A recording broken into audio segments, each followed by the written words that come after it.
मित्रों, हम भी अपने जीवन में ऐसी परिस्थितियों से दो चार होते रहते हैं।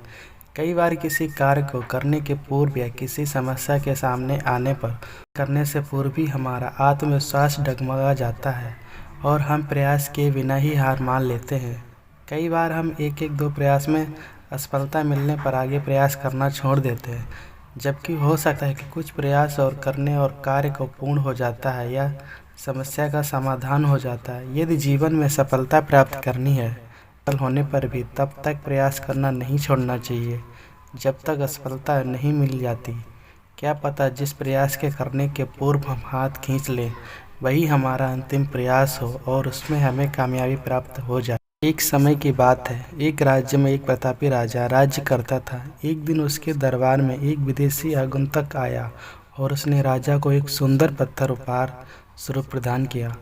राजा वह पत्थर देख बहुत प्रसन्न हुआ। उसने उस पत्थर से भगवान विष्णु की प्रतिमा का निर्माण कर उसे राज्य के मंदिर में स्थापित करने का निर्णय लिया।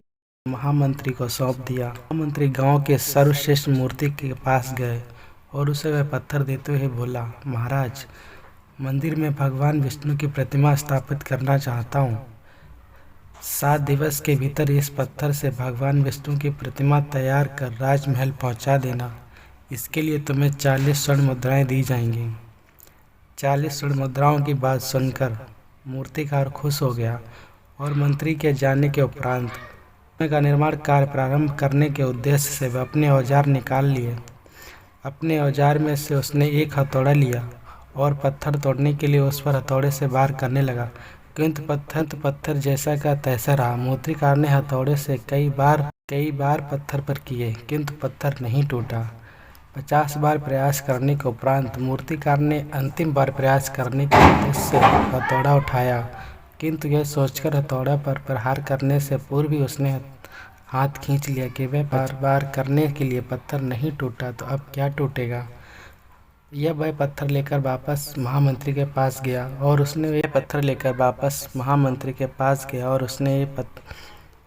यह कहकर वापस किया कि इस पत्थर को तोड़ना नामुमकिन है, इसीलिए इसे भगवान विष्णु की प्रतिमा नहीं बन सकती। महामंत्री को राजा का आदेश हर स्थिति में पूर्ण करना था, इसलिए उसने भगवान विष्णु की प्रतिमा निर्मित करने का कार्य गांव के एक साधारण मूर्तिकार को सौंप दिया। पत्थर लेकर मूर्तिकार ने महामंत्री के सामने ही उस पर हथौड़े से प्रहार किया और वह पत्थर एक बार में ही टूट गया। पत्थर टूटने के बाद मूर्तिकार प्रतिमा बनाने में जुट गया। इधर महामंत्री सोचने लगा कि काश पहले मूर्तिकार ने एक अंतिम प्रयास और किया होता तो सफल हो गया होता, 40 स्वर्ण मुद्राओं का हकदार बनता।